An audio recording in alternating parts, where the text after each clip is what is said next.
Hi everyone and welcome. We're down here in my wormery, and if you've ever looked at some of the containers that I have in my worm farm, you'll notice that some of them have labels on them with dates, and other bins have no labels on them, such as these two here on the top shelf. Uh, in my wormery, that generally shows that the ones with dates are bins that I'm still treating as active bins that I'm using to compost kitchen waste, and the ones that have no date on them, I'm treating as ones that are no longer being managed as active worm bins. They've pretty much been put into what I consider as like a finishing stage, which means the material for the most part has been depopulated of worms, harvested. The material is what I'm considering as like a batch of harvested castings. But it's this common practice of kind of letting your finished castings sit for a while, because even though you don't see any worms in there, the worms that are about to be present in your bin are the ones that are still in their cocoons, in their worm eggs, and still have yet to hatch. And then there's always those worms that kind of sneak past your process and make their way into the finished castings anyway. So now, since the goal of these is to eventually, fish out any remaining worms that are still in the material or have yet to hatch in the material, the best chance of being successful with that is in a case where you can give it enough time for it to happen. Because if a worm egg is laid or deposited in the material today, it could take 3-4 weeks before that hatches. So you just got to allow enough time for that. And in this bin here, there has been sufficient time left for that to occur. So let's get this thing out here on the bench and bring the camera in a little bit closer.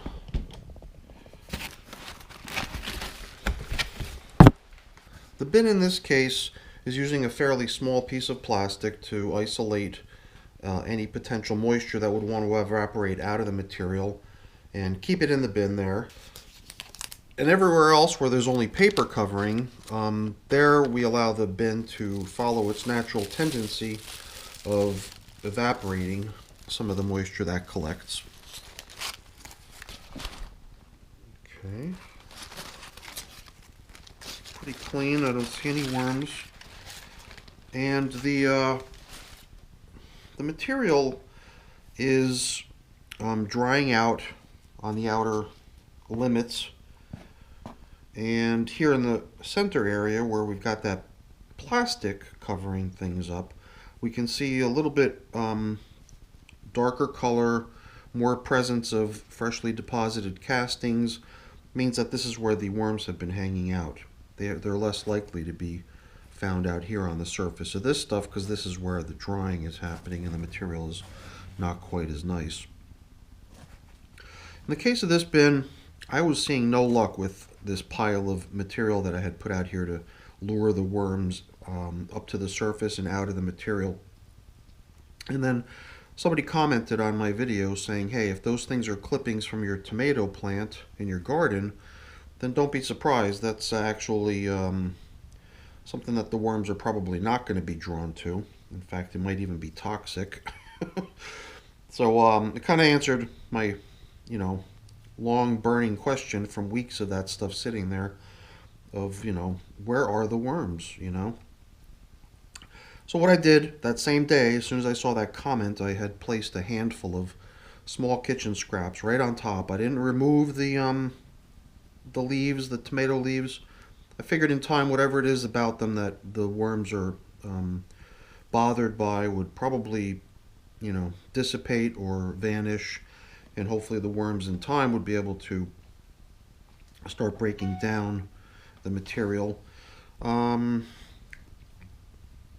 then shortly after that, a day or two after that, of putting in those kitchen scraps, I did actually start, almost right away, start seeing worms starting to surface out of the material and come up for that little pile of bait that I had laid out for them. So little fine tuning on my process, thanks to some useful feedback in the comments. So thank you for your help with that.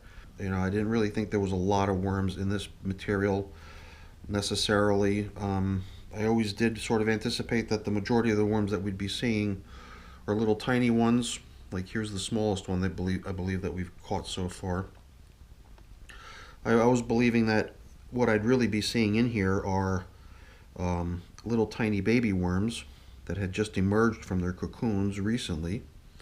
Here again, it's a pretty good, you know, pretty puny little baby worm. Obviously, my first attempt was, you know, not very effective at all. Didn't seem to attract any worms. And then, with a little bit of help from my friends, we corrected that, and now we've actually got some reaction.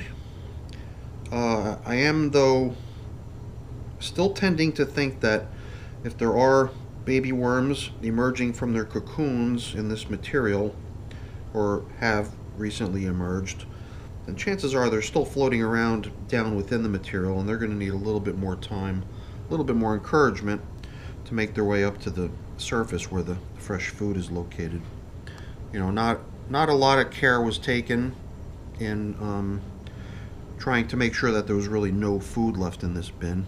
If you were to go through it carefully, you'd probably find a fair amount of residual food in this bin.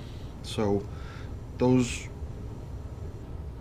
you could probably do this all day long, just pick out worms. That's a slightly larger sized worm. So you really don't want to get into, you know, picking through your whole worm bin like this and picking them out one by one.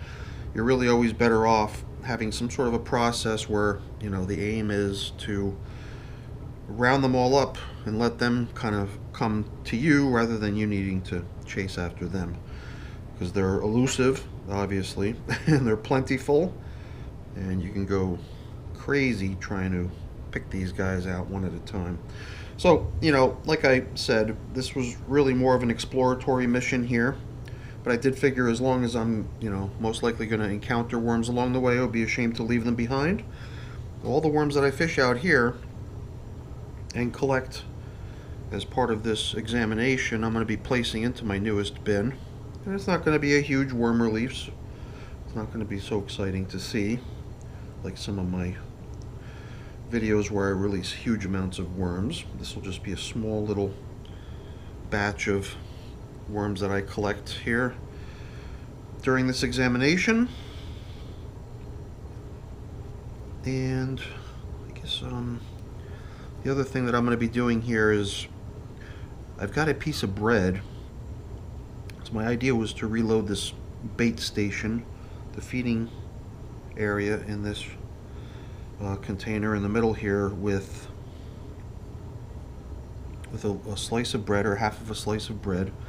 I was going to wet that down nicely with my spray bottle, and I was even thinking laying down a bunch of grit right beneath the slice of bread, just because, you know, what we're dealing with here is potentially a whole bunch of little baby worms, and what are baby worms going to need once they're hatched before they can really start eating? They're going to need grit, right? So if we've got a supply of grit, I'm wondering if it has the potential to lure the little baby worms out better than anything else. So that's my game plan for here. So why don't we put that plan into action? Anything that's part of this feeding zone, I'm now going to try to collect together, because any food like this that's this far along, even the tomato leaves, I believe at this point, are going to work pretty good for continuing to attract the worms to where we want them. So we will start the feeding zone with that stuff. Some of this is also some sort of bait that I used. I believe in the beginning I was even using a little bit of banana. And I believe that that might be a piece of that, because it's kind of squishy and mushy. I'm going to go right back to the middle here. We're going to take this existing pile of partially broken down food items that were serving the function of bait up until now. And I'm going to put in a little bit of grit, because in the end it could very well be this that the little guys are most craving. And the bread that we're going to use is it's been around. It's not, I don't see any mold growing on it, but it's been in the kitchen there for a while now, so I believe it's just time to send it along its merry way. Use it as worm feed. But since it is a little bit dry, I'm going to spray it down. I got my squirt bottle here. I'm just going to give it a little soaking, because I do want it to be a tempting place for the worms to be attracted to, and I think by soaking it, we're going to turn it into a much more alluring place to be, even if it's just for the sake of coming for the moisture, and then hopefully staying for the food. But it might take a day or two for this to get a little bit moldy and broken down partially by the microorganisms before the worms can get to it. But I think this will work well, or at least I'm hoping it does. If I don't see any action within a couple days, maybe I'll throw a slice of banana or two on top of it, or see if I could use something to make it more interesting for the worms, more attractive. So I guess after 29 days, I could very well just call it quits and say, hey, enough is enough. I'm using this stuff as it is. If I end up releasing a whole bunch of baby worms into my garden as part of my compost, so be it. A lot of people would actually see that as a benefit, not as a drawback. I just have this tendency to try to keep my worms in my worm farm, and if I have an opportunity to try to keep them in my worm farm as opposed to releasing them into the wild, I'll most likely take that option and see if I can keep them rather than release them. The plastic, I think, is doing a pretty decent job here. It's creating a nice little moist haven right where the food is, continuing to attract the worms to it. So we're going to keep that the way it is. I had thought about using a larger piece of plastic, but I think we're going to be fine just the way it is. I'm going to let it keep running just with that small piece of plastic there. So let's go get the other one, the slightly newer one. Alright, so like I said earlier, this one is now at day 6, almost a week now since this has been set to rest like this. As you can see, this one's got a slightly larger piece of plastic, while the other plastic is only about this big. This one reaches a little further out to the edges, although not all the way out to the edges. It just comes close. Beneath the plastic, we don't really see any worms, so I think we'll be able to extract the paper and the plastic together, like so. Now here's what we had set up as the feeding zone. Here I believe we had actually used some paper as well to try to create a nice little spot where the moisture can collect. Any moisture that comes up onto that plastic and tries to condense and drop back down can kind of sit in this paper here, make it nice and damp and cool. So it's only been a few days since I kind of set up this little baiting area within this tub of finishing material. This is a piece of banana stem. We're going to hang on to that. But I got to be quick. If I turn over some material like this and I want to catch the worms, I've got to do so right away. I can't let myself get distracted and start looking all over the place. So let's see how many we can round up here.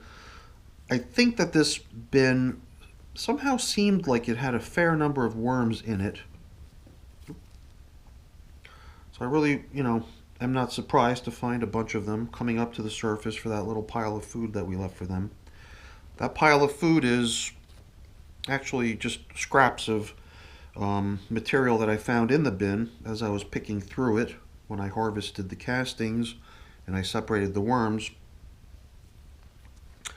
And here too, if we find anything that would be suitable to put onto the pile of partially eaten food and bedding, then we can collect it as we encounter it and include it when we rebuild this baiting station. As we go down deeper, right away we're finding many more worms right beneath the feeding zone. And I really don't think it's just here under the feeding zone. I got a feeling that this material is a little bit more damp as you go down, and throughout the material I bet if you go down into it you're going to find about as many worms as we're seeing here. I took a little different approach with this. I could have used a small piece of plastic like I did on the other bin to try to focus the spot where the collecting water vapor would drop back down and make it into a small little spot. But here I thought it might make sense to cover more of the bin across the top. So here's a little tiny worm. So at some point I might reduce the size of the water vapor capture plastic on this one to start focusing it a little bit more to where the feedings are occurring. But right now I just figured if there's a chance to capture moisture throughout the entire top surface, then that gives the whole surface the chance at being sort of fair game for worms to cruise around on, because there's moisture there and a nice comfortable spot for them to be. But you can see the material is really nice. Maybe a little bit more damp than it needs to be down low. So I believe the other added benefit to doing this is that we're bringing some of the more damp material up to the surface to give it a chance to air out, a chance to dry a bit, get a little bit more crumbly. That's probably not, a very well received thing by the worms that are inhabiting that nice damp material, but if we want to harvest this material, it's got to dry out a little bit more, and as a result of being dried out, it'll just become less and less tempting for the worms to inhabit the material. And we'll continue to provide them with a space that's more comfortable to move into so that we can easily round them up. But this is normally not my game. I don't think I've ever taken this approach here, really. Fishing through the material and choosing worms one by one. I guess I just get a lot of slack every time I do one of these sort of, inspections of the material and I encounter a bunch of worms. People always question, why didn't I take that opportunity to go ahead and grab the worms while I was there and move them then. So now I'm hopefully not leaving any opportunities like that without taking the proper actions. Seems like we're doing a pretty good job getting the worms rounded up over here. Moving some of this more damp material up high where it has a better chance at airing out and drying off. At the same time, capturing any worms that are inhabiting that material as we break it apart to see how it's coming along. So, I guess, you know what? Let's do just one or two more little scoops like this. I'm just a little bit more curious about, now that we know right underneath the feeding zone or the baiting zone what it's like. It's nice and damp and moist and cozy for the worms. What is it like down deep if we go out to this edge where the surface is actually starting to dry out a bit? Let's see what it's like down deep over here. See, down deep over here, it's already a lot more crumbly, and by that I mean it's a little bit drier. It's not as damp. So we're only finding one or two worms in this material, and that's a clear indication that as that material starts to kick off its moisture, the worms will go looking for another place to be where it's more comfortable for them. So it does seem like this really does help the material a lot in terms of being able to dry out just by being kind of mixed up a little bit.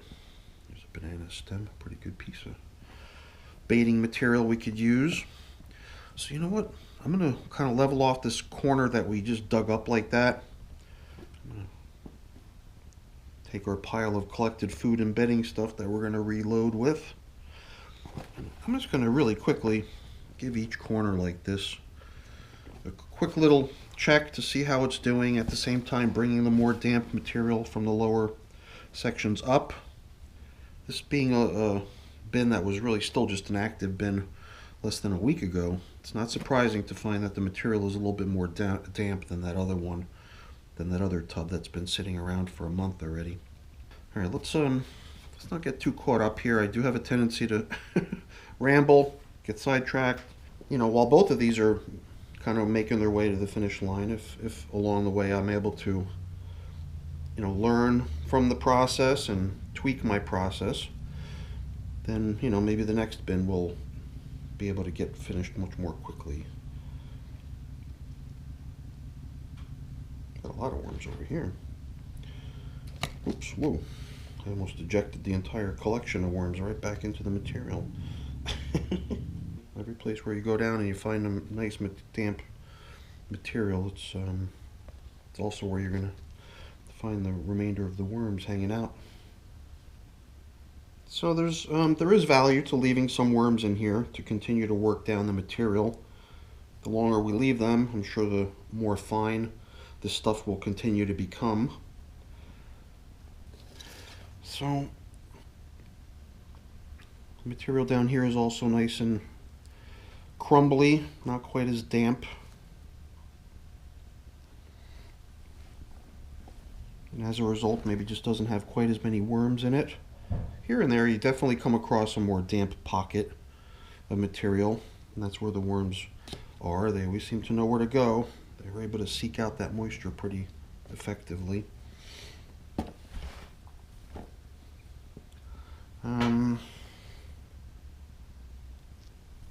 We've got ourselves a pretty good collection of worms coming together here, but since that wasn't really the primary objective here, I don't want to continue doing it for much longer. I believe we did fulfill our plan here of at least getting down into all four corners of the bin, giving the material a little bit of a spin just to get the more damp stuff up to the surface, get the more dry stuff down low, let it all sort of equalize, and I'm sure it's going to help a lot with driving this bin towards completion. Maybe that is exactly what needs to occur too. You know, maybe you just got to kind of keep on top of this material and do everything you can to help it air out and dry out, and that's the best way to get the castings more quickly. All right, so here's that other half of that slice of bread that they're getting, but let's do the same here as we did before, which is lay down some grit in anticipation of the baby worms coming, and we'll dampen this piece of bread. Alrighty. Now what else do I have? I've got this coffee filter here. Got a big hole in the middle of it, so why don't we just add that to the feeding zone. Give that a little bit of moisture too, so we don't put it in there dry. Although it'll pick up all the moisture from having the plastic over it. And let's get this thing covered up. Ooh. A bunch of castings just fell on the floor. Oopsie doopsie. Alright, now all that remains is to deal with these little guys. So the beneficiary of this collection of worms is going to be my newest bin here. Now, I don't want to go too crazy with this bin. It's only been a couple days since I fed it. Or was it yesterday? It wasn't too long ago that I was in here to feed this bin. So I don't want to go crazy turning it upside down, but you know, we're going to peel back the top a little bit here just so we can expose the material. And that's where we're going to drop in these little guys. It's pretty cool how they just squirm out of view. You can barely see that they're there, having squirmed underneath that big pile of castings that they're inhabiting. So let's make sure we don't leave anyone behind here. Alright, I think we got them all. So it's hard to say how many we caught here. I would have to say, you know, at least a few dozen. I mean, visually, I don't know, I can't count that quickly. It's hard to say how many there are there. But it's a pretty good size collection of worms. Some of them really, really tiny. Some of them fairly large and mature in size. But none of them like the bright light. They're all looking for a place to go to get out of the bright light. Let's give them a minute to chill out and get comfortable. Then we'll cover things back up here and put them back on the shelf.